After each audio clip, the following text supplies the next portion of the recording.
What's happening, party people? We are live. We are live, baby. I get pumped. I get pumped at the intro. I feel like right before the intro, I'm like low energy. Maybe you've had a cold, all that stuff. It's okay, though. It's okay. We are alive, and we are in the DeFi ecosystem with the mostest, with your hostess, Max. I'm here, and I'm feeling good. At least feel a little bit better now. What's up, Fox Mulder? Appreciate it. Appreciate you coming. You want some good news, FOMO? Or I almost said FOMO-phobic. FOMO-phobic. Yeah, I guess that is correct. We may give you some good news. I don't know. Coffee may have some interesting stuff to talk about. I usually prep more than this, but I've not been able to prep because things have just been crazy lately. So we're going to work it out. I did ask on a community thread, though, so if you all want us to talk about a particular thing, of course, throw it in the chat. We'll do so. But yeah, I think we got some stuff. I got a few things on the list. I'm sure Coffee, this guy, an asset to the community. He really is. Really thoughtful. I like, and maybe I'll get into it in a compliment war here in a little bit anyways, but I like Coffee in the way that he is very thoughtful when he talks, when he makes decisions, before he makes evaluations, things like that. He's not the guy that's going to give you the very latest news about the thing, which may be wrong. I love the way that he just takes his time to answer questions and just go through things in a very methodical, rational way. And I think that's, in crypto, everybody wants the mad gains. Everybody wants the wins. Everybody wants to just like right now, give me the good stuff. And it's not always that way. The bear market's full of surprises and full of stuff that just, I don't know, makes you want to take a break, and also stuff that makes you want to not take your eyes off the screen. So anyways, without further ado, the maestro of Americano, the drip of drip coffee, I had some other stuff I had written down. I forgot to bring it up, though. Without further ado, welcome CryptoCoffee to the stream. What's up, everybody? How's everybody doing? Welcome to the bear market. How's everyone feeling? Thanks for having me on, Max. It's like, welcome to the bear market, GTFO. Like, yeah, it's everyone's feeling, man, I don't know. I was going to ask you too. Do you think, because I've seen, at least on a lot of my videos and stuff, anytime I talk about Richard, or there's a video about Richard, or there's something, are you still doubting Richard and stuff like that? People, they just take it as an opportunity to just be like, I'm going to like take a piece of this guy. I'm going to like let everyone know my thoughts and my feelings. Armchair quarterbacks, man. Armchair quarterbacks that have never coded a single line of code in their life, making up imaginary fan fiction horribles, stuck on Twitter all day long, doom scrolling. Misery loves company. Misery really loves company. And so if you want to waste your time and your brain away, just scrolling through Twitter, listening to people that have 10 followers and an anime profile picture tell you about how they know better than Richard Hart when it comes to PulseChain development, you're in for a really bad time. You're going to have a pretty sad life. You're going to have you really got to manage your mental health in a bear market. And Twitter is, it's like radioactive. You don't want to stay there for very long. And if you do, try to make it a place that's positive. That's what I'm trying to move into, this positive paradigm, not taking shots at people all day long, getting into Twitter arguments and a random thread of someone you'll never meet. You have to realize that your attention is a finite resource. People think money is scarce and time is abundant. It's actually the opposite. Time is scarce and money is abundant. Time is the one thing we all have the same amount of. So if you're wasting your time arguing with a nobody, letting him fudge you out of your own bags that you worked hard for, that you believe in, you need to grow a pair, have some conviction, and stand by it, and not get fudded out by someone that has no idea what the hell they're talking about, whether that's the SEC, whether that's the PulseChain thing, which I love all the FUD smashing that we've had going on. You know what I mean? The more you know about all this stuff, the more of a non-issue and a nothing burger it all becomes. So I'm sitting here. I'm pretty optimistic, pretty certain. Obviously, nothing is 100% certain, right? This could all go to zero tomorrow, but my bets are on HEX and PulseChain, and I've got a lot of conviction behind them. I'll tell you guys why. I tell you guys all the time, why I think the way I do, but obviously it's up to you to make your own conclusions. And I think right now in the bottom of the bear, we're starting to separate the men from the boys, the people that weren't ready to invest in the first place, that didn't have the long-term mindset. And if it's going to cause you so much anguish where you wake up every night, in fear, just if PulseChain is the only good thing going in your life is waiting for PulseChain and it's going to stress you out every single day, you need to try to get a different hobby or something to take your mind off of it. Go to the gym, make sure you're eating right, sleeping right, exercising. Those three things in particular, you'll be instantly happier. I guarantee you. Just try eating, sleeping right, and exercising for one day. That's my bear market advice. But yeah, we're really starting to see right now. It's not fun waiting, but hey, while we're waiting, we might as well try to defend our bags, stand behind them, and pump everybody up so that we get excited for the next bull market. For example, today, 30% hex pump. I hope you guys are liking that. 30% hex pump. You cannot argue with that. But that's such a short-term thing as well. You know, it can go down 30% in a day and up 30% in a day. That's crypto for you. So this is the game we're playing. It's the most volatile asset in all of human history, but the price you pay for the volatility is the mad gains and the opportunity for life-changing wealth. And I think we're all in the right place. So I'm happy to be here with all you guys. Yeah, and whether or not we bottomed in crypto, or whether we have another leg down, or whatever it may be, do you think we bottomed for I don't know. I felt like Richard last year, he came in hot with all the interviews. He came to America, you know, that whole thing, did all the interviews, pumped everything up. And then it's just like, all right, now, you know, we've been, 6 months, 4, 5, 6 months later, still waiting on PulseChain. Some changes happening on BSC, all that stuff too. Do you think his stock has bottomed? Like, do you think he gets the most, like, do you think there's been another time where he's got the most negative comments, or was that around maybe some of the early HEX? Man, people are always going to hate on Richard. People are going to hate on anybody that tries to do anything. It really just depends where you put your attention. And a lot of these people that are mad that PulseChain is not launching, they weren't around for the 2 years of development that HEX had to undergo. People were waiting on HEX for 2 years.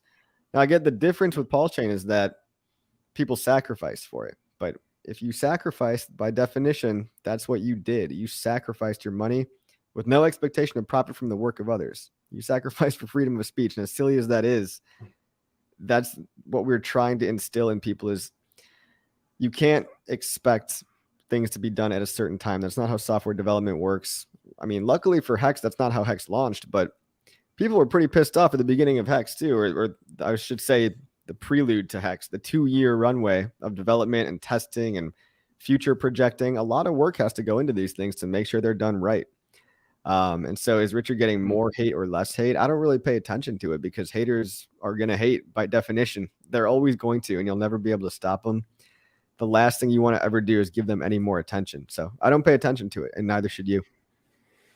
Yeah, I think I only see it in the comments from time to time. I don't see it on Twitter much. Maybe, again, I said this the other day. It's like, maybe I'm not following the right people, or I'm muting the right people. One of those. Like, I don't see it on Twitter. I see it on YouTube a little bit, and I see it in the chat sometimes. But like, man, I wouldn't even bother reading the comments, right? I mean, when you get to a certain level, right? Like after I passed 10,000 subscribers, I had to stop reading the comments, right? If you want to talk to me on Twitter, Telegram, and if you're positive and cool, and even better, if I meet you in real life at a real life meetup, I am much more likely to follow people that I actually know, like, and trust.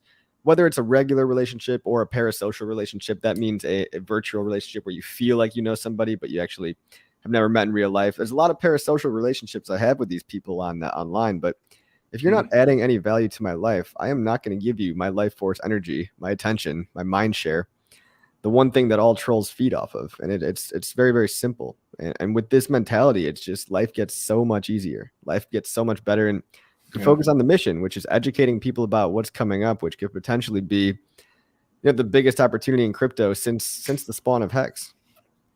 Is that the hardest thing? I feel like when I'm thinking about these things, when I think about the last bear market, and I think about waiting on HEX to launch, as you mentioned, it took almost 2 years for that to happen. It seems like that was forever ago, but 3 years, I guess it was in crypto terms forever ago.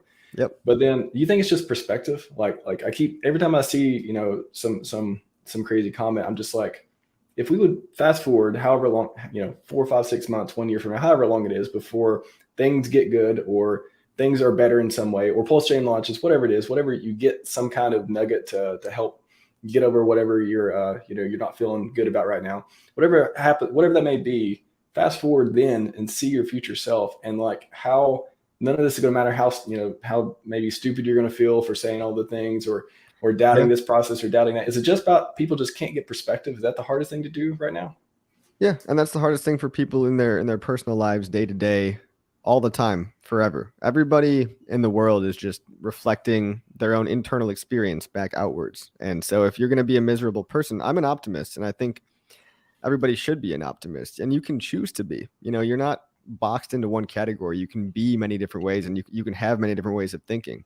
So choose healthier thought patterns. Just decide to be better. And that's all you have to do. And decide what can you do, what's within your control.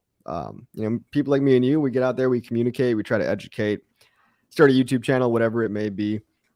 But you got to look at what's inside of your control. The speed of the development of PulseChain is not. So what can you do? Try to tell people about what's coming and have some faith that there's a lot of development being done. I have some proof, actually. KDP, shout out to KDP on Twitter. She just proved everybody. She just annihilated all the fudders, claiming there was nothing going on, which is absolutely ridiculous, right? You think Richard would invest all this time and money just to have nothing going on in the background? But yeah, that thought just seems ludicrous to me. Like, that just seems like, I don't know. Some people are going to be glass half empty no matter what. And the lens in which you see the world is two people can look at the exact same set of facts and reach entirely different conclusions. We see this all the time with Fox News and CNN and the dichotomy in which controversy really does sell. But that's also something that Richard dug his heels into and really honed in on, is he knows controversy works. And so I think he likes it. He likes the fear. He likes the doubt and the haters, because eventually they're going to be proven wrong.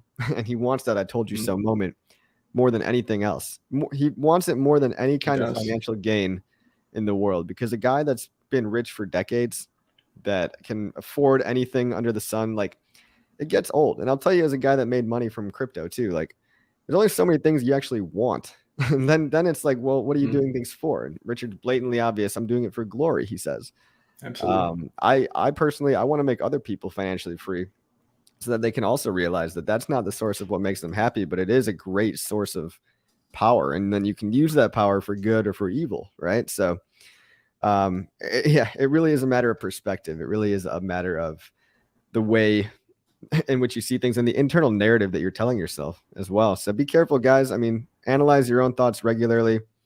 And I'm not a guru. I'm not perfect. And I need to continue to work on my own mental thought patterns as well, because if I'm getting into habit loops that don't serve me either, I need to discard those and replace those with different thought patterns and different habit loops. Well, so I'm curious too, how do you do that? Because I see myself every once in a while, I think, not buying into the FUD, but just every once in a while I'm like, man, I wish something good would happen. And then I always go back to, I know Richard's mission. I just posted a blog link there. I wrote almost a year ago about, why he's in it for glory, how he's doing it, starting a tribe, getting everyone involved, he's in it for this particular mission, all that stuff. But maybe that's one part we could talk about too, is once you have the negative thought, you have that, I need to feel that negative energy from some resource or whatever. How do you repel that? How do you just be like, no, I know the facts? How do you get back into that I'm on board mode instead of I'm just going to start self-doubting myself mode? It's kind of a paradox. It's a good question, because it is a paradox. The more you focus on getting rid of a negative emotion, the more it's going to come up to the surface and bubble up. You can't avoid these things. You need to replace the software. You can't just delete it, because we addict to everything. We're human beings. We addict to money, sex, drugs, whatever it might be. It's not only and behavior, rock and roll. That's my favorite. No, we need to replace the programs with better programs. And so, when I'm getting into these negative thought patterns that don't serve me, you really just need to take a step back, reflect on where you're going, and ask yourself, what do you even enjoy doing? What are you looking for? I know a lot of people are looking for that dopamine hit or somebody else to tell them that everything is going to be okay, but you kind of need to, and I hate to sound I know I'm sounding so preachy right now, and I want to get off my soapbox in a minute, but I think people need to hear it once in a while. It's be the change you wish to see in the world, right? So if the world's not the way you want it, rather than trying to forcibly, make it the way you want, just start living by example and trying to be what you want to see in the world. Be the way that you want the world to be. And typically the world will actually reflect that back at you. If you're driving down the street, flipping everybody off, laying on your horn, the chance of something bad happening, if you're, cruising down the highway being a dick to everybody, is really, really bad. It could be life and death, but you drive safe, you drive in your lane, you go the speed limit, you're going to get there. You're patient. It doesn't matter if you get there 5 minutes early, 5 minutes late. you're taking a deep breath, you're listening to a podcast, you know, that's a much safer way to drive. And I think that's kind of just an analogy for how we conduct ourselves on social media and all that stuff. But I was anyway, picturing more of like 100-acre private property. You got your own road. You're in your Lambo cruising along, like that kind of like. I like that positive energy too. yeah, I like that. I think so. I was talking to Furu Finance the other day, and when he was on the stream, and we were bringing up just about the HEX price and however the obsession with that, and just everyone's just it's down and down and down. You all staked. It's been 95% underwater, all this stuff. But then when you look at the stats, you look at the number of holders, you look at the number of stakers, they go up and all this stuff. Like, why is it? First of all, I mean, outside of trading, I kind of think about it as a house. Like, when you buy a house, you don't look at the house price every day. You don't check to see if the value goes up or down. You wait 6 months, a year, all this stuff too, or before you're going to sell, and you probably had it for a while and it's already did all the stuff it's going to do. But other than price, like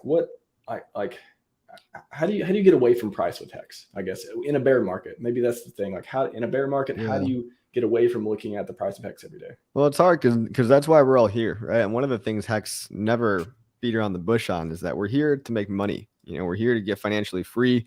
We're here to get rich.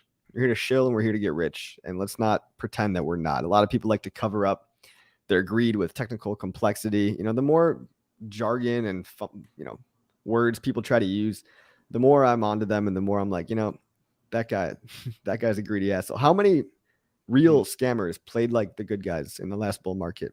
How many actual people that did not have your best interest at heart wanted to be the white knights that, I'm driving a Toyota, I donate to all these charities, I want to use my billions to give back? I don't trust those people at all.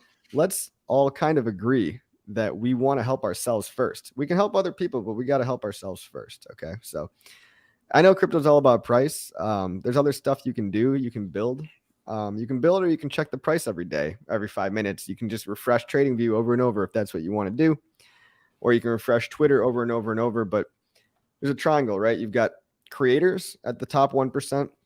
You've got contributors at the top 10%. And then you've got consumers, which are the rest of the 90%. Now, all you guys watching, for the most part, are either contributors or creators. You're all great, awesome, amazing people. That's what Hexicans are. I mean, we're a great community, and I've never seen anything like it. If you're not making content, if you're not building applications, at least you're in the chat box right now. You're having fun. You're commenting. You're sharing the video. You're onboarding your friends and family. That's all great. You're slapping stickers on stop signs or whatever it is. Any little bit helps. I mean, if you want to distract yourself through any mechanism, just try to figure out, if you're sitting around doing nothing, what's compelling for you to do, right? Let's say, people like video games, right? What if you just started a Twitch channel, started streaming yourself playing video games, and then, hey, maybe you shill HEX on your Twitch stream, right? Maybe you're playing League of Legends, but you put hex.com up in the corner, and you make everything HEX related, and you tie that in somehow. I don't know. Whatever silly hobby you do, there's a way to actually probably monetize it eventually. And even if it's not monetizable, you could just distract yourself. For 5 years, for longer actually, but when I got serious about investing for about like 7-8 years, I just grinded away at a 9-to-5 job, and I went home. I had a pretty mundane life. I went out from time to time. Obviously, I was in my, I still am in my 20s. So went out, hanging out with friends, going out to the bars on the weekends, just a very average life. But I made sure to just stack my paychecks every day, stack it, invest little by little every day. And it's really a slow grind because it's boring. And it's not what people want to hear. People just want to know which lottery ticket do I press, which lever do I pull so I get the instant jackpot. But there's no instant jackpots here, right? It's a get rich slow scheme, and you can have fun when you're doing it, but that comes down to the perspective thing. It's like, find out what motivates you, find out what distracts you. You like playing guitar, you like watching TV. I would advise against like just consuming Netflix all day as a hobby. Again, that goes back to if you really think you're being too much of a consumer, I think that's where a lot of the pain of humankind in modern society is, in this consumption vortex. Like, everybody is just sucked into this consumption, wheel that it's like just the rat race. That's what they call the rat race. And if you can get your way up to at least a contributor, or you know, because when you're a contributor, you feel like you're a part of something, and it makes life a lot better. Like everyone in the HEX community, my life changed drastically, right? I went from just, you know, barely a contributor, like watching from the sidelines. And when I got in and started contributing, my life was instantly way more interesting, way more fun. I met all these crazy cool people. I traveled all around the, you know, the United States and even the world. And eventually, you know, I made a lot of money from it too, and it was great. So good yeah, distractions. I think that's one of the things, like it's key. And we'll touch on that. So good distractions, and then consumption. I think you can consume garbage. You can doom scroll. You can rat race the best you can. But at the same time, I think, and Richard talked about this too, you can only consume so much, and then you need to produce. Like right. you need to, if you're going to get to contributor, like you mentioned, like you need to take what you consumed and make something out of it. And if you're consuming garbage, you're going to make more garbage. So if you consume good content, if you're in the community, if you're studying, if you're learning in the bear market, if you're, what was a phrase I like to use, learn in the bear, retire in the bull, like that kind of thing. Like you're able to better yourself. Like think about your future self. Your future self, you don't want them to be like, I wish I would have did that, or why'd I waste all that time? You want them to be like, thank you, past self, for doing all this stuff, for compounding all these things into something good and great. And that's not just sitting around. Yeah, I totally agree. And it's not to say don't consume anything. You got to eat food. You got to, like, I love watching a good movie every once in a while. Like, you know, the show Black Mirror, that was a great TV show. I love that show. You know, When's it coming back? It's been around. It's so good. Yeah, season 3 only had like 3 episodes, right? Or whatever. And I just watched one semi recently called Love, Death, and Robots. That's one you can knock out in just an afternoon. It's a bunch of mini episodes, all animated in a different style, all centering around future apocalyptic themes that have to do with love, death, and robots, obviously. So I mean, you can consume, but there's this kind of ratio, right? You need to consume as much, if not less, than you're producing. And obviously nobody could produce anything without having consumed at first, right? I mean, I'm just an amalgamation of all of the Joe Rogan podcasts I've ever listened to, all of the whatever it may be. I'm just a little bit of everybody chirping in my ear. I'm all of the early Richard Hart, live streams, all that information is somewhat up in here. And I'm just kind of putting my own spin on it and spewing it back out into the world. So yeah, we do need this ratio, but you have to monitor what you're consuming. Cause I mean, I think you made a great point, garbage in, garbage out. So that's a developer term as well. If things are coded improperly, you're going to get a garbage application. So and lots of technical debt. There you go. Technical debt. Yeah, that's right. That's right. I think the 3, as far as not garbage stuff, the 3 people that I consume the most content of overall would be Richard. Obviously, a lot of his older stuff is, you don't see me wearing Gucci patches right now. So a lot of his older stuff has a lot of nuggets in it. Some of his newer stuff too, but a lot of it's just greatest hits. And then Naval Ravikant, great for wisdom, great Silicon Valley entrepreneur, all that stuff. And then Alex Hormozi. I've been getting him. Oh yeah, you gotta watch this guy. He's great into sales, great into marketing, just how to go from nothing to something. Incredible story. So yeah, Alex Hormozi. He wrote a book called $100 Billion Offers. I mean, just will open your eyes in the world of sales and stuff. I wrote that down. Thanks. Yeah, I'm always it's always good to find a new kind of like area of the intellectual dark web, if you will. But this guy's great. I will credit to Jake Sharp. He's the one who got me. He subtly mentioned Alex Hormozi, and I went back and I was clipping the video. I was like, "Who is this guy?" And I googled him. And I watched a couple of videos. I'm like, "I'm in now. Here's the hundreds of hours of content I'm going to consume." So Jake Sharp's all right. Yeah, that guy's pretty cool. I off a random tweet that he made about this book called Reality Transurfing. I went and bought the book, and it's a big fucking book. But like, I was listening to the audiobook. It's like 800 pages, so the audiobook as well is great. And it's really a life-changing paradigm in which to see the world. If you're into like physics and math and that's your kind of language, Reality Transurfing is like the self-help book for super engineer, math, science dudes, I would say. Somebody mentioned that the other day. I'm gonna have to get into it now because I love audiobooks, so that'd be right up my alley on that. Yeah, I think you'd like it. Okay, Reality Transurfing, everyone. Just want to say what's up to SJ in the chat. She's calling us out for being great minds. Thank you so much. Oh, yes, SJ did appear, and been trying to keep up with the chat. A couple questions in here. Yeah, thank you, SJ. Appreciate it. Always good to see you. And you've been helping her out a lot with the quotes, which is incredible. What you guys are doing? Trying to creep them out. Yeah, I mean, 365 9 days of anything is it really takes a toll on you, man. Like, I can't Yeah, I don't believe want to do it Hexter by did it. ourselves. We need more help on that one too. Like I popped out, I don't know, probably 10, 20, 25 of them. But yeah, everyone, if you're interested in helping on Scivive stuff, please help SJ.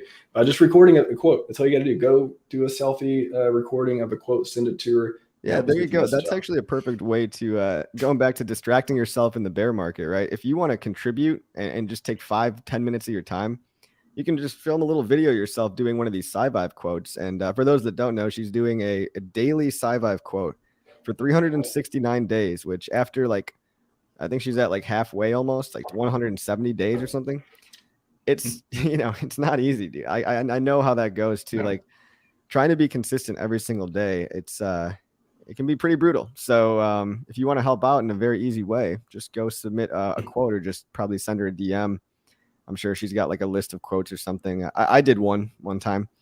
I should I probably saw do that one. more, but yeah, you've been doing probably like, maybe one in every three I see like from you. Well, it's if you just get into if you first of all if you decide you want to go out and do it, you just you go somewhere and then you just pick out a bunch of quotes. She has a doc, and then you just read them over and over and over. You record them, send it to her, and it's really it's not hard. It's actually harder to go do one than it is to do 10, for example, because the one you got to really get up for it, get your place, do it. If you're like, oh, I'm going to go out and bust out like 10 or 15 quotes today, then you plan around it, but then Yeah. ROI is really there too. So Plus, like I think she'll edit everything for you, so don't worry about having to edit any of the video. Like she'll put right. music on it and all that stuff. But She'll add makeup to your face and yeah, she'll make you maybe look a lot better. She'll Gold put Key your says, filter. She'll make your filter on you. hey, the filters are real. I think she does use filters. Coffee, I've never seen you shred that axe behind you when we get a shred sesh. Shred sesh. Look, man, you're probably better than me at guitar, but it sure is fun. It sure is fun. I would like to I'd like to hear you play sometime, Gold Key. Let's see what you got. Jarek Smith, will you get a lower back tattoo at a time? So what we were talking about that the other day. Was that you, Coffee, who said you wanted a tattoo? Dude, so here's the thing, is like I told everybody, like I think maybe the second or third month that I started making YouTube videos, that if Hex ever hit $1, that I'd get a Hex tattoo. And Jerry wants me to get a tramp stamp apparently, but no, I think I'm just gonna get one on my forearm, you know what I mean? Like somewhere right there. And I almost thought it was time. In the last bull market, I was like, holy shit, we're gonna make it to $1 in a single bull market. I couldn't believe my eyes, but we were cut short at 50 cents. And so it seems pretty likely that we're going to do it in the next bull. To me, that seems conservative, right? So tattoo is probably coming in hot in the next bull market. So we're going to document the process as well. There's a tattoo guy in Indiana who's probably going to end up doing it for me. And it's going to be great. It's going to be great. But, I'm not getting it until Hex hits $1. I mean, Hex has to earn my tattoo. You know what I mean?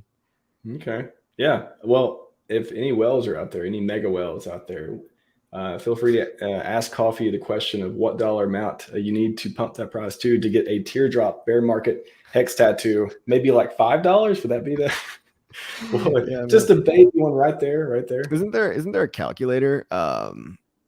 Golki says he'll get a face tat at 100. Yeah, dude. Me too, man. If Hex goes to $100, I'll get a face tattoo as well. Yes. What was I saying though?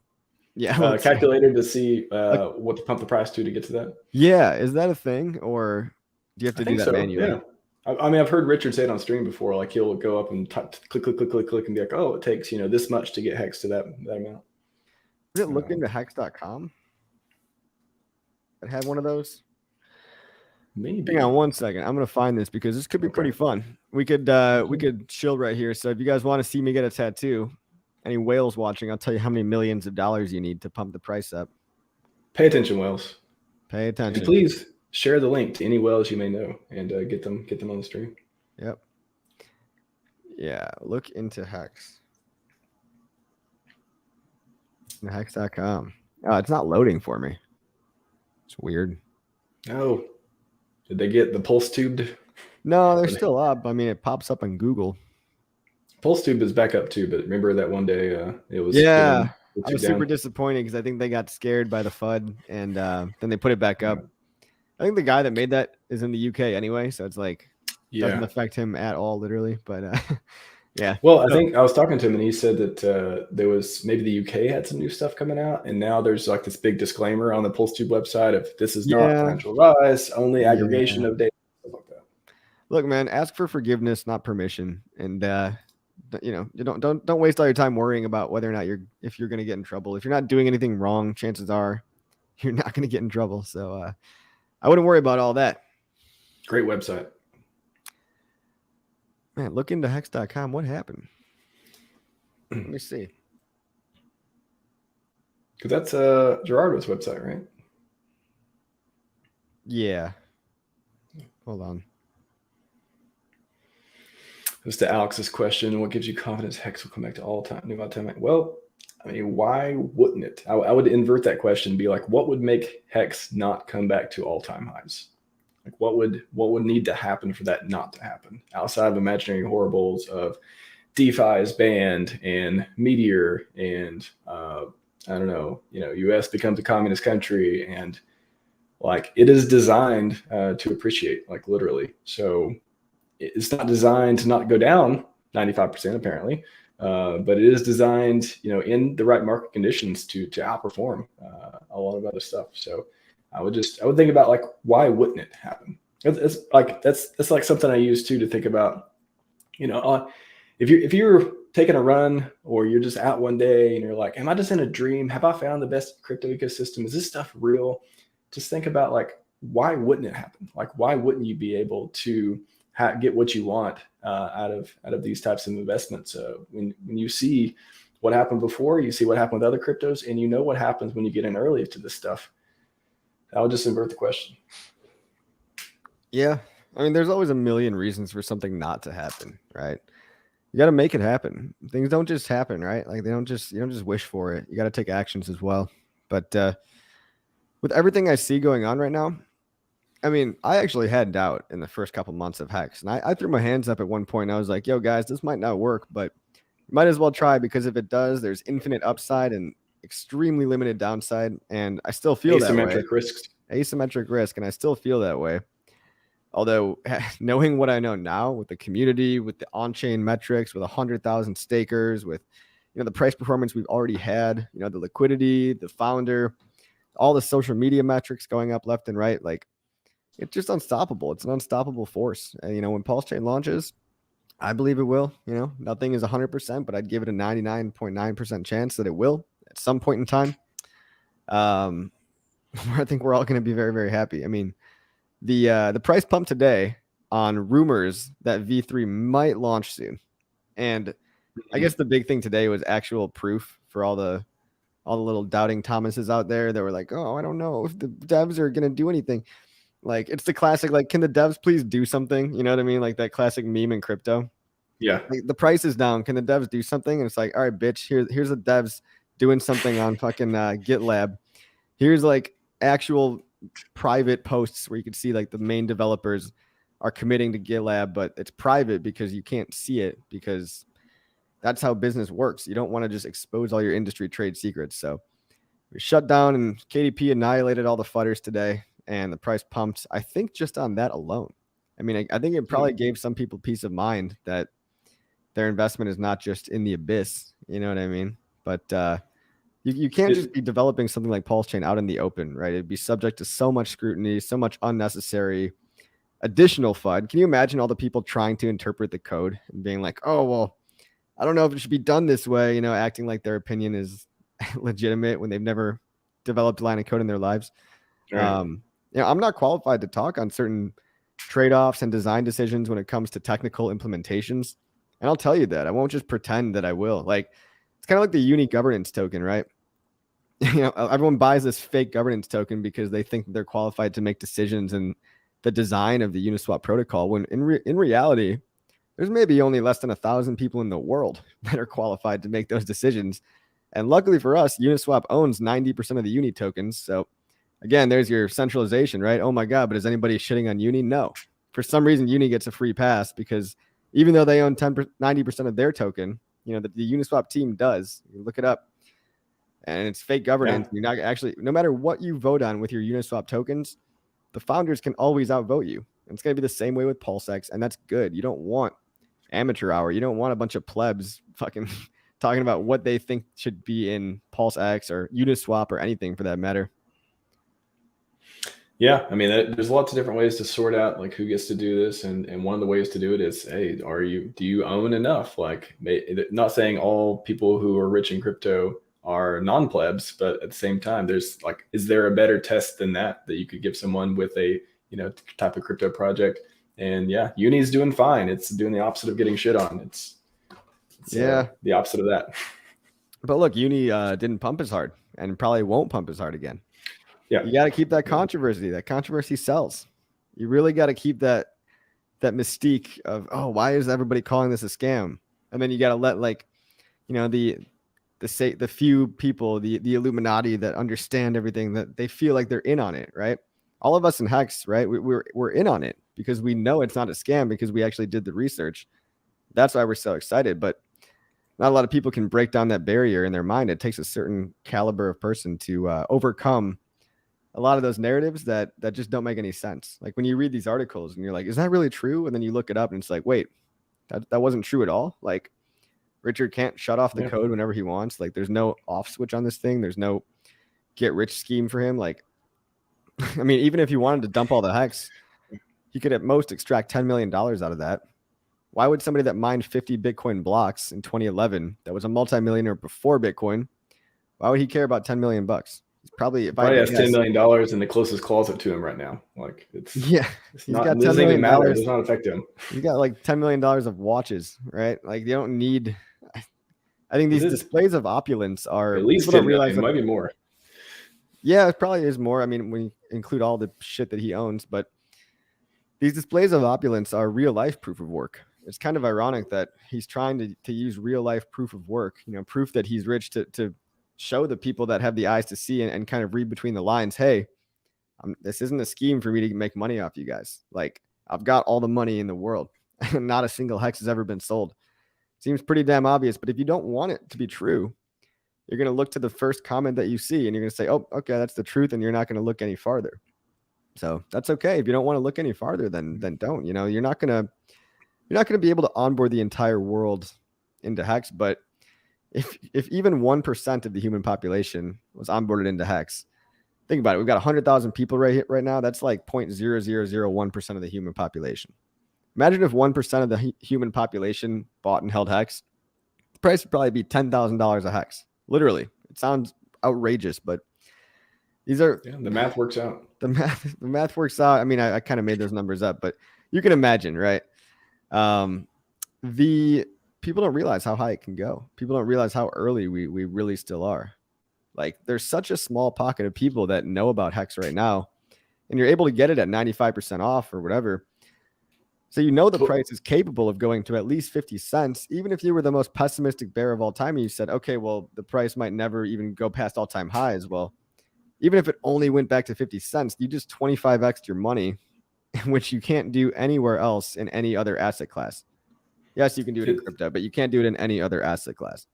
Is that the paralysis that people go through? Is kind of like now they're, oh, the price is down. I don't want to buy because it's, it's going to go down further. But when it goes to, 30, 40, 50, it keeps going up 10, 20, 30, 40, 50 cents. They're like, oh, the price is too high. I'm going to wait till the dip. Is it that paralysis that really just neuters people's investments in general? Is that like the 99% of people and the 1% figure out, no, you buy low, you sell high, and everyone else is like caught in the paralysis of decision making? Yeah, analysis paralysis is a real thing. There's a lot of really smart broke people, a lot of people that are too smart for their own good. You need to be intelligent, but you also need to be open-minded and think critically. And people get off on these channels like CoffeeZilla or whatever, these just asshole white knight posers that want to call the other coffee.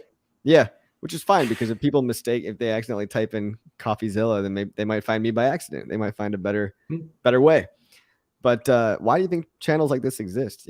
To a degree, yeah, I think scammers should get ruined. But when you've got a guy that only goes after scammers after the fact, he doesn't actually help any of the victims of the scams. He just says, hey, look at this scam. That was a scam. And everyone's like, yeah, that was a scam. I would never fall for that. He caters to a certain type of people that want everything to be a scam because they don't want to take any risk for their own.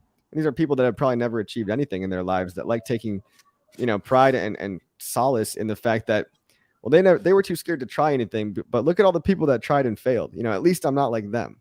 That's their mentality. It's just a loser mentality. And there's all kinds of, now I do like some of the other channels that are like scamming the scammers, where you'll see these guys like live on camera, talking to a fake Indian scammer guy and, end up somehow finagling him into giving them money. Those guys are hilarious. Those guys are badass. But you've got just these little pricks like CoffeeZilla that don't research anything really. And they just hear kind of word of mouth. Oh, this scam happened, that scam happened. And then like, let's dissect the scam. It's like, what are you really doing here? And maybe he's right like 50% of the time. Maybe he's right even 80% of the time, but then he's wrong 20% of the time. And then it's like, well, you're going to, if you're putting on this lens of everything is a scam, then you're going to miss every opportunity, right? So you need to be open-minded enough to let some of these ideas in. I mean, yes, your bullshit radar has to be very good, but you can't just shut your mind off and put your head in the sand. I will say I watched CoffeeZilla on Lex Friedman the other day and really enjoyed the conversation. Very interesting, whether anyone likes CoffeeZilla or not. But I don't like him. Right. Yes. I can believe that. I don't know. I'm kind of lukewarm on him and then I went and, he started showing up in my feed. So I watched one he did on Napoleon Hill, the author of Think and Grow Rich, and all these other books that are really good resources, like get yourself into like the mode of like, accountability for your own life and being your own man and taking, going and making money and stuff. And it was just like, I watched 15 minutes and I was just thinking, so what? Like who cares if you actually talk to this person or not? And this thing that happened 100 years ago, like this book has helped so many people. Why does it matter? Like in this way? Oh, that's a good point. And look, when he does expose scammers, like that's great. But like, I for whatever reason, I don't know why. Maybe it's just my personality. Like, yeah, I'm sure there's some net positive thing that CoffeeZilla does. I don't even know why we got off on this tangent, but I'm personally just not the type of person. Yeah. I'm not the type of person that enjoys watching that kind of thing. Like, okay, scams happen all the time. Like, I'll think for myself. Thanks. Like I don't need like some other guy to do my thing. Like to get the bad guys. It's like, I don't know. I don't watch crime shows. Like I don't really obsess over this getting the bad guys thing. And like justice is served. Like I know that justice. You don't like drama. Drama doesn't help you get through the day. Look, man, to each their own. To each their own. I'm not trying to shit on anyone's hobbies or anything. CoffeeZilla's looking real good right now. Look, man, I love the mug, by the way. But thank you. Yeah, it's like just so tasty. You're not gonna see me watching Cops or whatever. Like I know that justice is served, appropriately. Yeah. Hopefully more often than it's not, but. I just don't want to focus I don't know. It just seems like a waste of time. At least it's just nothing else. A waste of time. You're like, what are you going to do with it? Like, it's not. It reaches in my head again of like, how does it benefit you? Like those type of things. Like understanding about these scams. Is it going to make you better at detecting scams? And then maybe pass on HEX because you thought it was a scam, but actually it uses the tactics of scams, but it's actually a legit product on. Yeah, Like how does it make you better watching? A lot of stuff like that. I think that's one of the points you can take away from it. Yeah. Anyway, I didn't mean to assassinate anyone's personal character there, but I just, we lost one watcher because of that comment. It's like watching fear porn, right? It's like getting obsessed with watching the news. It's fear porn, and you feel like you're somehow more educated because you're watching all the bad things happening in the world. These bad things are happening whether or not you paid attention to them or not. But it's like watching the news and feeling like you learned something. It's like you didn't get anything from that. Like you're probably going to make worse decisions now, more than likely. Yeah, you're going to walk outside and you're going to be more scared because you're going to think there's always going to be a shooter around the corner, or like you're going to be scared to let your kid go to school. And which, I mean, that is very scary, by the way. The whole school shooting thing is terrifying. So maybe I won't go there. But if you're going to live your life in fear, you have to be careful with what you're feeding your mind. You'll never take any risk if there's always a reason. That goes back to there's always a reason not to do something. Like there's always, look at how many small businesses fail. It's too risky for me to start a business. It's like, well, they also don't talk about how many small businesses just gave up. Like they failed when they gave up most of the time, or they failed because they had a bad idea or it was the wrong time. But the ones that succeeded for the most part were just persistent, right? So a lot of times, like even the failed businesses thing, that's just a matter of not quitting. Just on the walking around scared part too, it just reminded me, like as an RH maximalist, like the one thing that he says that annoys me is like he talks about America being like the bad, scary place, all this stuff, and I'm like, I don't understand how that, like you alienating Americans, which are most of your followers, I would wager, helps anything for the outrage marketing. That's the only one that's confusing to me. Like, how does that help you shitting on America and like telling a dangerous place when obviously there's safe places and just like I anywhere think else? he's just looking at statistics. Confusing, but Are you talking about Richard? yeah. When Richard, Well, I mean, he's just looking at statistics of people that get shot versus people that don't. And yes, you're less likely to die from gun violence. And when you grow up in a place like Miami, you have a different mindset as well, right? That's like, what I'm saying. He like localizes everything to Miami, and I'm like, there's a lot of other places that nicer, nicer than Miami, safer than Miami. I'll say. Yeah. Well, hey, I live in Chicago, so I feel pretty safe here, believe it or not. But I know a lot of people that wouldn't even want to come here. They wouldn't even want to step foot here because they hear about all the gang violence and whatnot. Next time we're in person, I'll tell you my Chicago story. I got a great one. I think you'll resonate with it. It's I won't talk about it on the stream, but it's funny. I'll tell you about it next time we're in person. Grains Club says, Coffee, can you just a little something from your intro speech tonight? My intro speech. Or I guess you are at the HEX conference happening in 40 minutes or so. I guess you are one of the first ones to talk. So maybe you're giving a speech, or am I giving an intro speech, or am I giving a panel? I thought I was on a panel. Are you the first one to speak on the panel, which counts as an intro speech? I don't know. Hold on. Now I got to look this up. I got to look it up right now. Sorry, put you in scheduling hell. I know we went back and forth a few times. Jesus, man. So many things. Why do people want me so much? Just kidding. Panel one. Yeah, panel one. It's like 4 people at a time. I mean, it's called a panel, right? Day 1, Friday. Yeah. So it's not an intro. Sounds like an intro speech to me. Look, I'm giving you the intro speech right now. This is the pregame for the conference. Shout out to Maddie. We're warming coffee up for you to give his speech. Maybe. Yeah, you already got all my good stuff out of me. I don't have anything left. Trying to get I don't want to wear you out too much, but also I think your brain can function for a while. I think you have the capacity. Xerox will make your hex stats 3.69 to Amber. That's cool. That's a cool idea, actually. 3.69 inches, like to have some sacred geometry. Yeah, cool. Like if you could make the hexagon even somehow work out to be that, like I don't know, we're getting some like, can your tattoo artist be like also like a math major where he just makes everything super like hexagonal? Like that'd be cool. I'd like to see that. Yeah, maybe, man. I love geometry. Geometry made so much sense to me. I don't know why. It was one of my favorite classes too, actually. I wasn't the best at math, but I had a great geometry teacher, so that helps. I was going to ask too. So speaking of the HEX conference, Richard is speaking Monday, I believe. So do you think we'll hear anything other than nothing burger status updates? Like, do you think testnet v3, if I dare? Like, are you expecting anything to hear anything this weekend?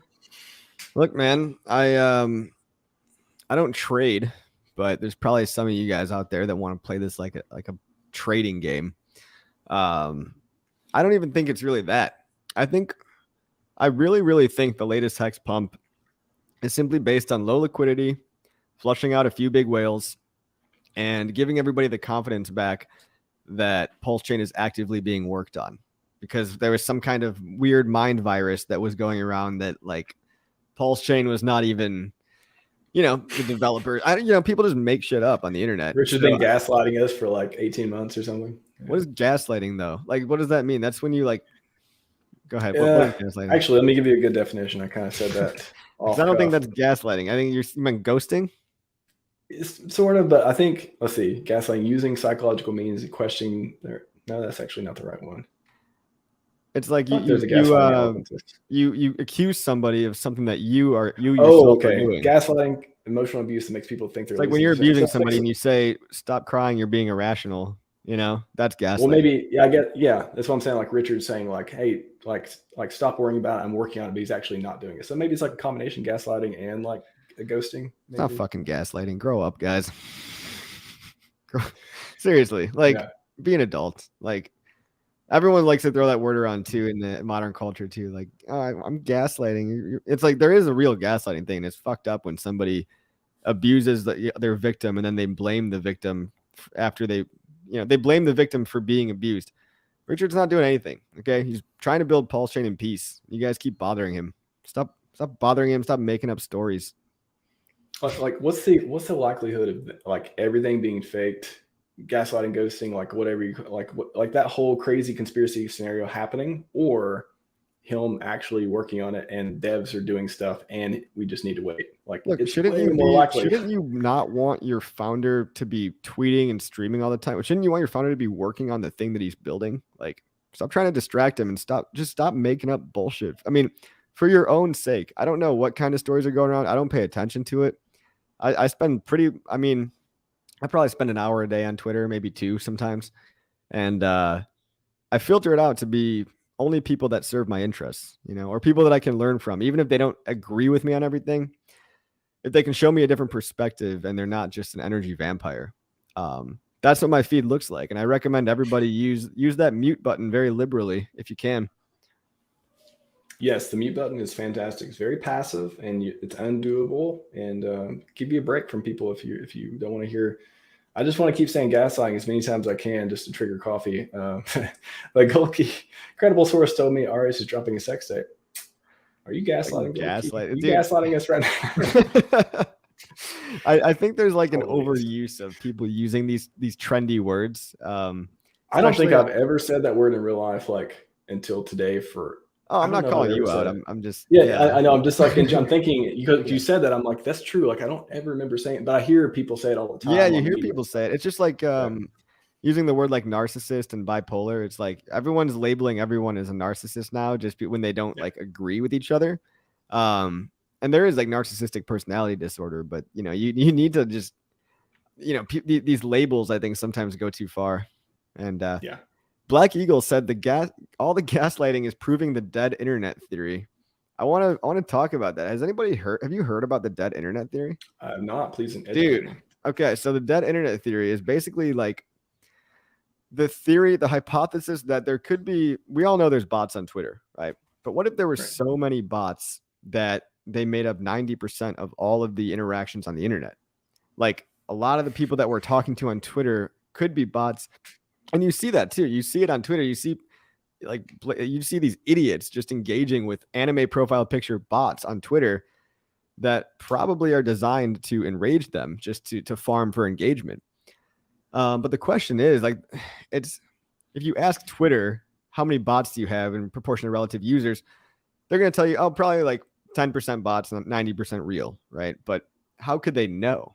Like their methods of knowing. So it's skepticism over the way of calculating bots is really unknown, whether it's Facebook or Instagram or Twitter or even YouTube.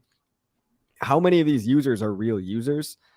Well, especially when they behave and act like real users, especially as AI gets better, it becomes harder and harder to discern how many real bots there are. So the dead internet theory is that for a long time now, the number of real users on the internet has been a lot lower than the reported numbers. So I would say one way to be able to figure out like how true it is. I mean, probably a big portion of it's true, but like commerce, for example, like there's, do robots use credit cards? Now, if they do, and they do really small transactions, that'd be a crazy like conspiracy too. But I guess you could calculate how much like e-commerce transactions they are from unique credit cards and stuff, and then see like some kind of numbers from that. But I don't know, like how. I guess maybe it's not like, is it true or not true? Maybe it's a spectrum of like how true it is, right? Yeah. It's definitely a spectrum, right? It's like, is it 10%? How dead is the internet? How dead is the internet? Yeah. And let's see. I'm reading about it right now, because it's funny. I mean, you're safe, Black Eagle. You're safe. Yeah. So, content is no longer king. Context is the ruler of the jungle. Basically, this just needs to go back to the point that filtration of information is going to be your number one tool when you're navigating the digital world in the next couple of decades. Here, you can't just read everything and react to it. You have to really use your frontal lobe there. Goldkey says he fully believes. That's interesting. I would, it's easy to believe on certain platforms.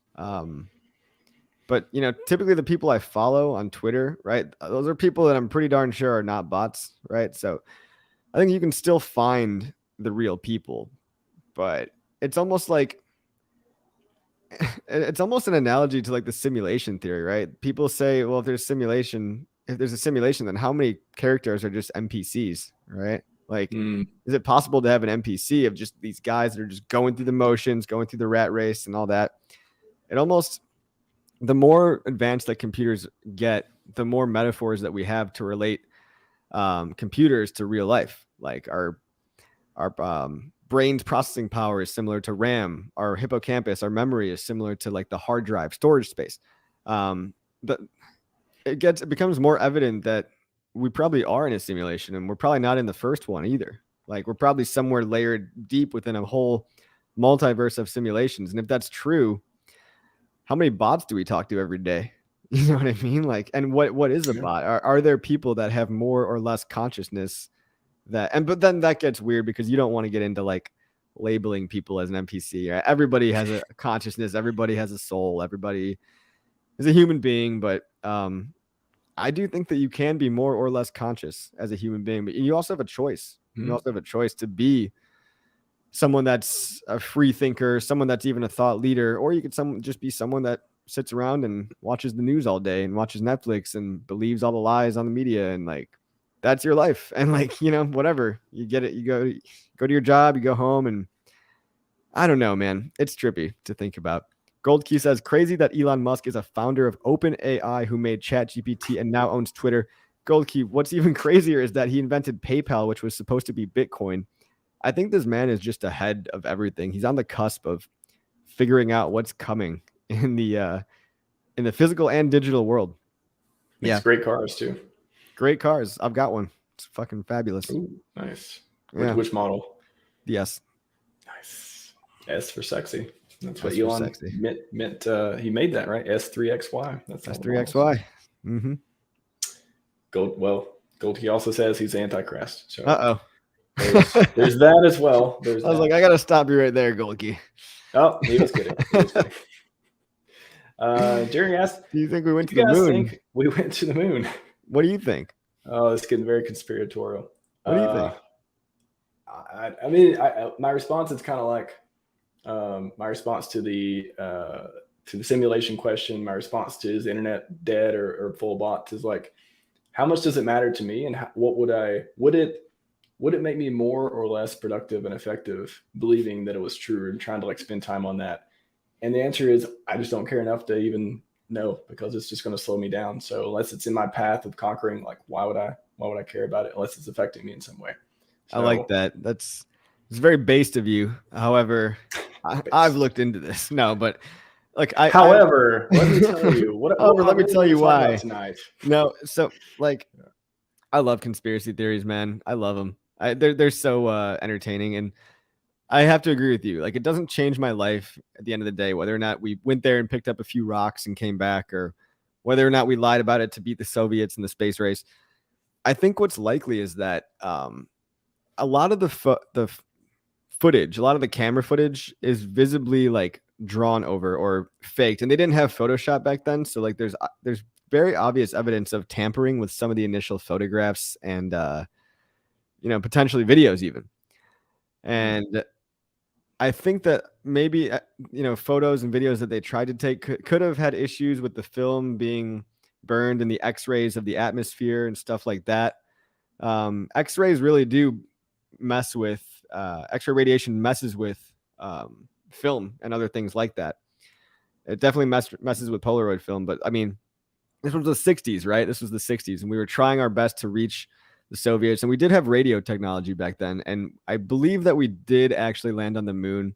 And I believe that those live radio feeds and the whole buzz, all like one small step for man, one giant leap for mankind. I think that was probably real, but there might have been some fuckery in order to make it look even more real, to prove like, oh crap, we don't have any pictures. We got to make some pictures, right? Because we got to prove that we beat the Russians. Now, why hasn't anyone gone back is the really interesting question, right? You've got, a lot of people, a couple of astronauts that have been to the moon reported, a ringing sound when they got there. Why have we never photographed the dark side of the moon? Have we photographed the dark side of the moon, but, are hiding something like that? Like, one astronaut even reported seeing a UFO, and it's not an alien, but an unidentified object, in traveled to the moon. I don't know whether or not he was on the moon. So I tend to be more conspiratorial about the reasons we haven't gone back, and maybe that there is something up there that is hidden from public knowledge. Now, don't waste your time thinking about it. I find that that's like my entertainment. You know what I mean? You don't watch Cops, so you got to watch this. So there you yeah, go. Look, exactly. Like when I'm not watching Cops, I'm watching YouTube videos about conspiracy theories. Dude, speaking of moons, well, you don't have anything else on moons, but I do want to ask when PulseChain launches, we don't know when, but when it does, do you think there'll be, just going back to just a lightly touch on the community and, them feels and all that stuff? Do you think we'll have some sort of revival like in the community when PulseChain launches? I mean, there's so much capital getting unlocked, just like 50 to 100 different SAC projects that had SAC phases. Like all that, like outside of PulseChain and PulseX sacrifice, there's all kinds of other money and other projects too that is not going to get unlocked, or maybe not. Only half of it's going to get unlocked until we, actually launch another chain. We have those coins and stuff. Is there like a supernova coming for crypto when this thing happens, or is it kind of like kind of a whimper? Like I don't know. What do you think? I think it's going to be an absolute nuclear blast. Like I think PulseChain could easily kick off the next bull market. That's the only thing going on. Yeah, great segue. That's the only thing going on right now. It's the only thing people care about right now. Everybody else is defeated. All the Solana boys got wrecked. All the Celsius guys got wrecked. How many other communities are out there? Dogecoin, they were never really as big as we were. Bitcoin, they're cannibalizing themselves. Bitcoin's cannibalizing themselves. They're never going to get the gains we're going to get.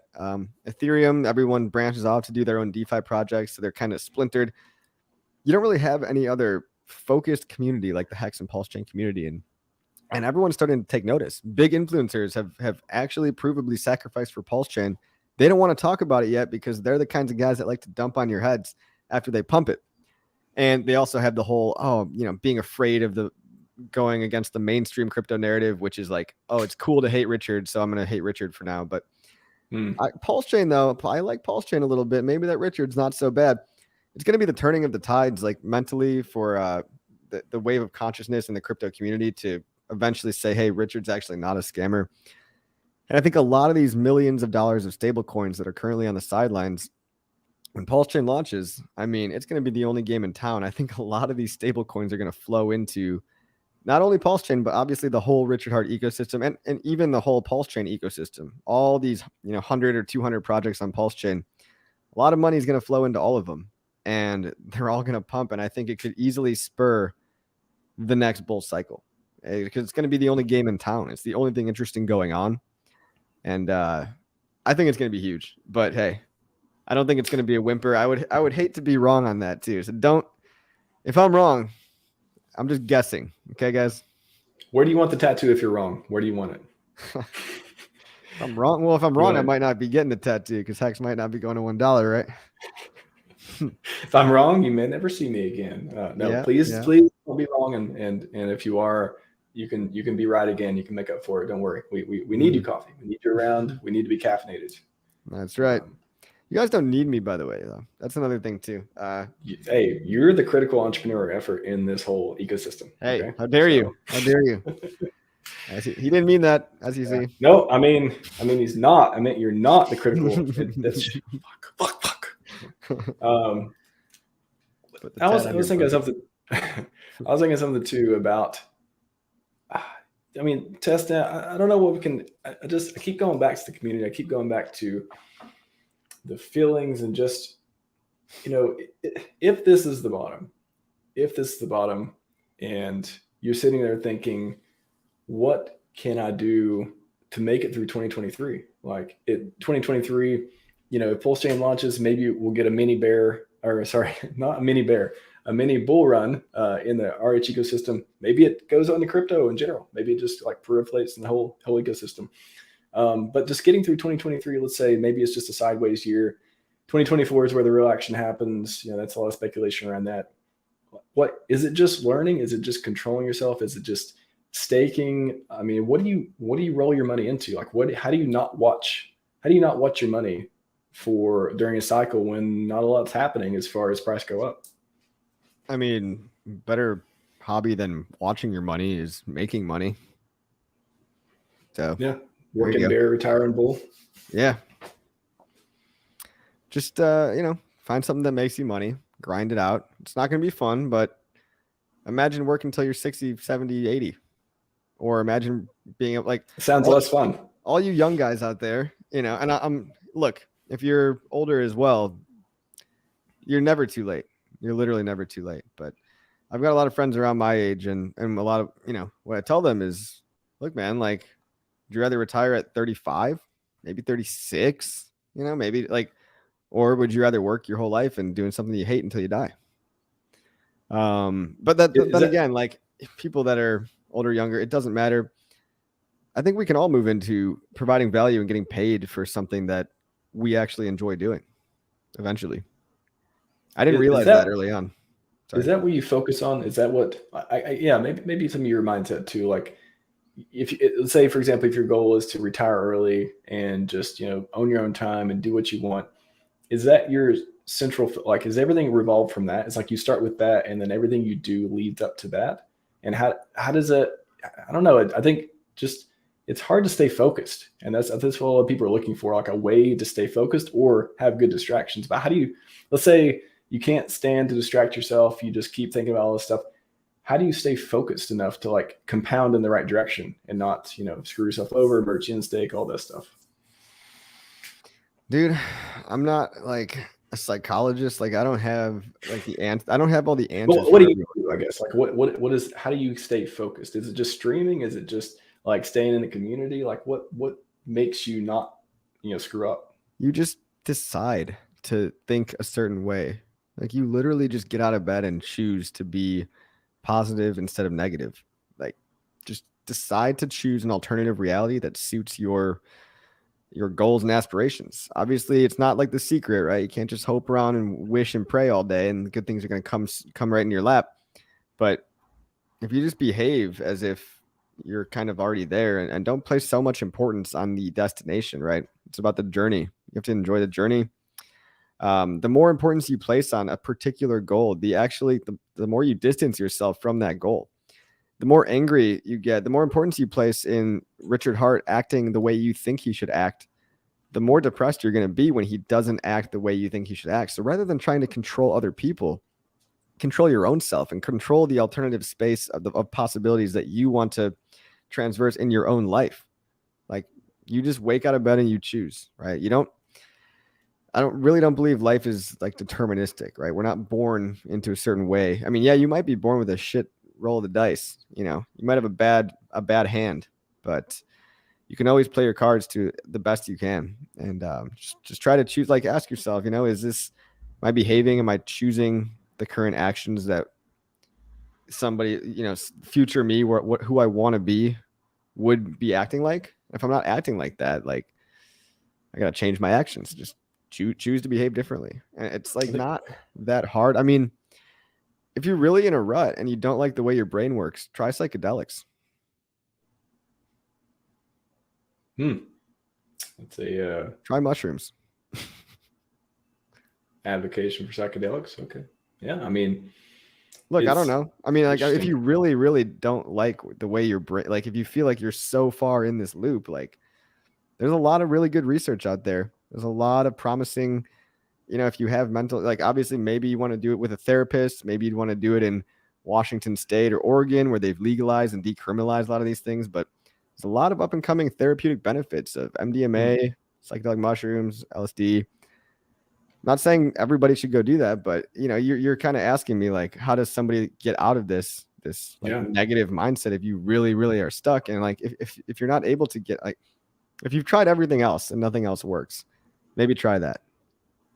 Yeah, no, I was just thinking the different angles of, medication, therapy, just setting up a schedule and a routine that gets you into something like everything is hard to do until you do it 50 times. And you're like, oh, this is easy now. Like, like you want to, if you want to do something, like, for example, take a run every morning, and I wouldn't take a run every morning unless I did I like, it's like self-reinforcing. Like I do it. So if I don't do it, I feel like I'm missing something. I feel like, no, I should have did that. Just like brushing your teeth. So yeah, a lot of different ways to, I just think that's something that people are missing. I keep seeing this desire for something different than what you have, but then like the no accountability and nobody wants to put themselves in the right position to do it. Nobody wants to do the work and have the discipline and like change the way, change yourself before you try to change the world, that type of thing. Nobody wants to do that part. They just want like, give me the solution, like tell me what to do and I'll do it. Man, it's like no pain, no gain, right? No mud, no lotus. You need to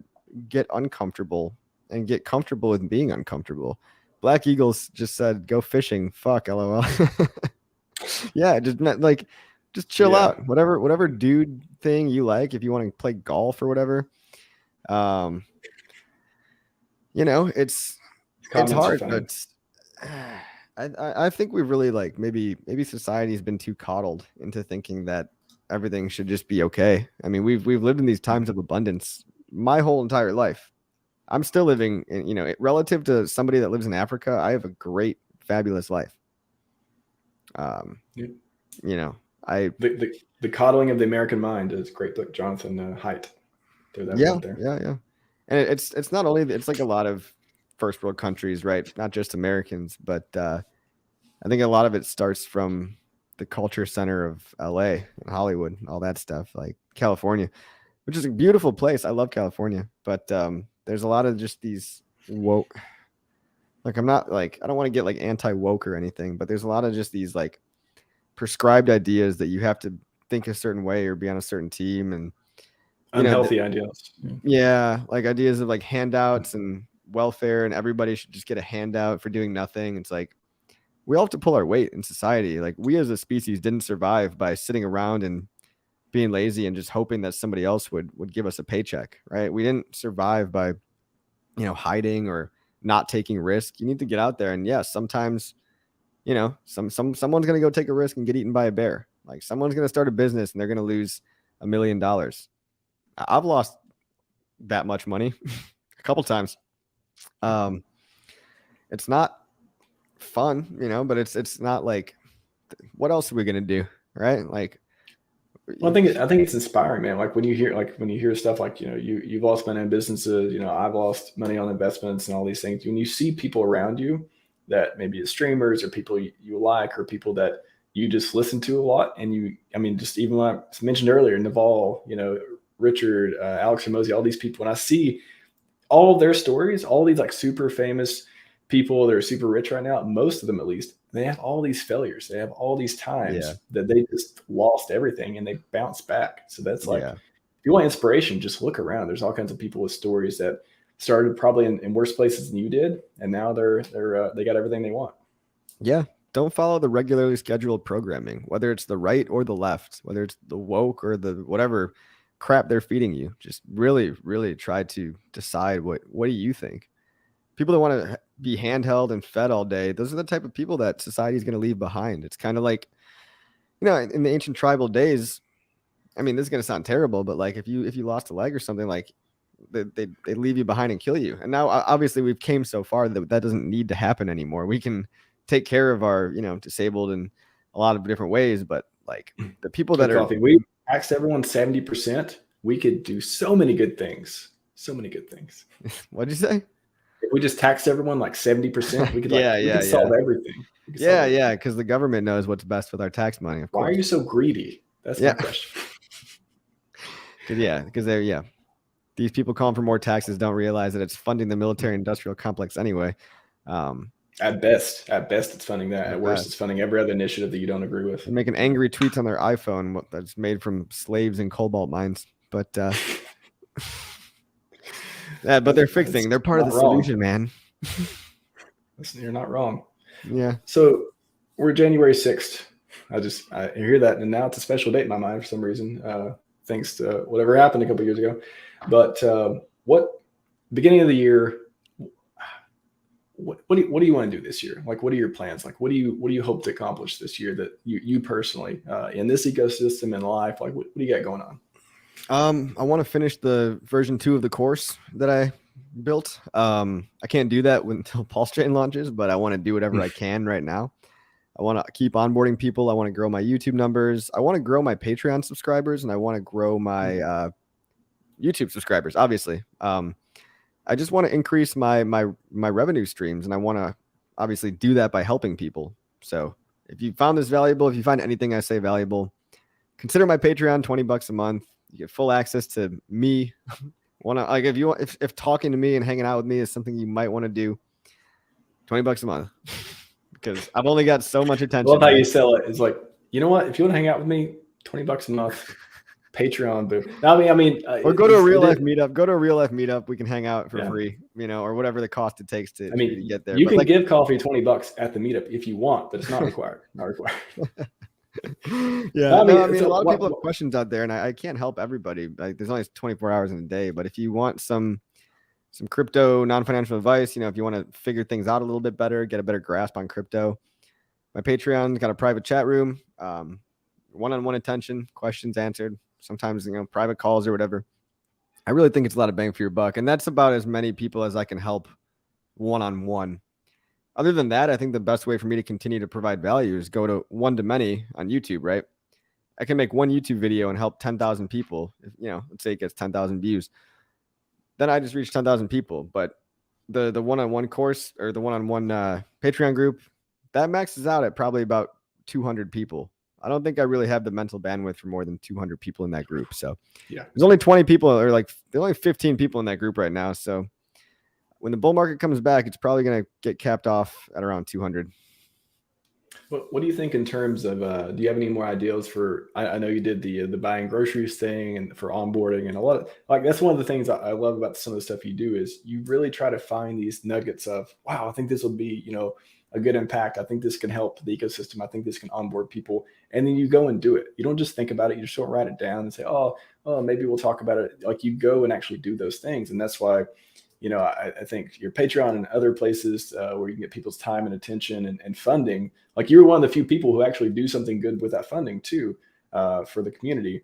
Do you have any other things planned like this year? Like, are you going to go, go to Home Depot and start helping people fix their house and HEX.com, save yourself? What do you got going on? No, man, I really think as long as the bear market's in play, as long as I'm waiting for PulseChain, I'm going to go kind of monk mode. I'm going to go kind of Zen Buddhist mode, and I'm just going to try to be simple, try not to drink that much. I'm not going to say abstinence or anything, but try to eat healthy, try to spend as little money as I need to spend, and just see what comes to mind. I think when you silence the mind, that's when a lot of my better ideas come, is when I'm in the shower, for example, or when I'm in a long car ride with no internet, right? I just start thinking about stuff and it all starts coming together. So just trying to silence the mind a little bit more, trying to see where I can continue to add value. I think I'm just going to continue what I'm doing now, right? YouTube videos, evergreen content, live stream, AMAs, Patreon, work on the course.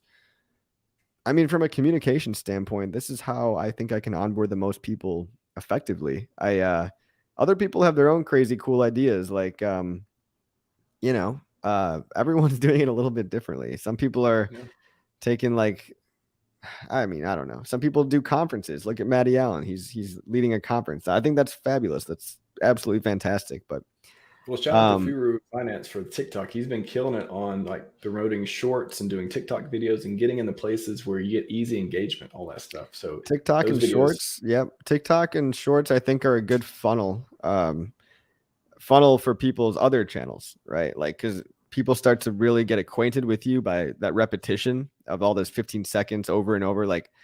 You're basically just getting plastered on TikTok all day long with people's personalities. And so it's a great funnel. I kind of don't I could do more with TikTok and shorts. Maybe I should. There comes a point where I think I might need to hire a guy to do those, but I was actually thinking too, I thought about this the other day. I was like, what if I just ask for a business partner? The business partner can do all the YouTube shorts, all the TikTok shorts, a little bit of video editing, but it would more just be an unpaid internship. No, It'd be like an unpaid, like, what do you think about this? Like an unpaid partnership where I choose somebody to work with, so I'm just a team of 2 people and we just both try to make money together. The same routes I'm doing now, plus whatever they want to do that meshes together with the whole CryptoCoffee brand, under the same umbrella. And then we just try to get this up to like, generating 20,000, 30,000 a month, and we split all the revenue 50-50. Right. Yeah, I think as long as you align the incentives, that's the important part. Like whatever they do is going to make you both more money, whether it's the revenue split. Like I think getting the incentives aligned is the right part. And then finding somebody you trust and will, heavily motivated. No, you're right. Yeah, I think if anybody would have like-minded ideals, I'd be able to find that person in the HEX community, right? But it'd be hard. It's not like a cash grab, right? Like I'm not offering like a salary. I'm thinking about like partnering with one guy that I could just like hang out with and like almost be like, just friends, right? Like I want to just have like a buddy to do all this with, you know what I mean? That like also happens to be a great editor, also happens to be good at online social media monetization, just has all the skills that like I need to find someone to complement my skill set with more of like maybe a behind the scenes type of role. I don't know. I'm not in a rush to do that, but I think if I ever did find someone like that, I would propose that. Yeah, I mean, anyone out there listening too, if you coffee's putting out there, if you are trustworthy, Hexagon, and in the community and want to do some good stuff and help in your video editing and like good on the media side, and you like good media producers and stuff, let him know because he's looking for a friend, like a business friend, a business partner, I guess you could call it. Yeah. You're both heavily incentivized to do good work and make beautiful music and grow the brand, grow the channel. I mean, that's business buddy. A BB. So many different directions we can take that one. Yeah. I need to get you off because the HEX conference is starting. Last one before you go, real quick. What is the first thing you're going to do when PulseChain launches? 10 seconds. When PulseChain launches, the first thing I'm going to do is get to my computer and start making tutorial videos. Spoken like a true influencer, creator, man of many talents, CryptoCoffee, everyone. Appreciate you joining me, man. I definitely, and I'm going to come on your show next time. I promise. Like, let me know when you want to stream again. I will come on and you can ask all the questions and we'll have some fun. I'm laughing right now at someone just called me out for talking high. Like I just took the most roundabout way to describe a business partner. That's not great. I mean, dude, somebody that's hilarious. A business partner. Yes. That. I'd rather you speak from the heart than speak from some fake language that nobody can connect with. So well, thanks for having me on, man. I really appreciate it. Of course. Everyone, come back on Monday or so. We'll have another stream. We got a bunch of streams next week. But yeah, go like, subscribe, CryptoCoffee369 on Twitter, CryptoCoffee YouTube channel, Patreon. He's got all the links as well on there. You got a website, hexpassiveincome.com. Go do all the things, smash all the buttons, and go to the HEX conference. It's happening right now. See y'all later.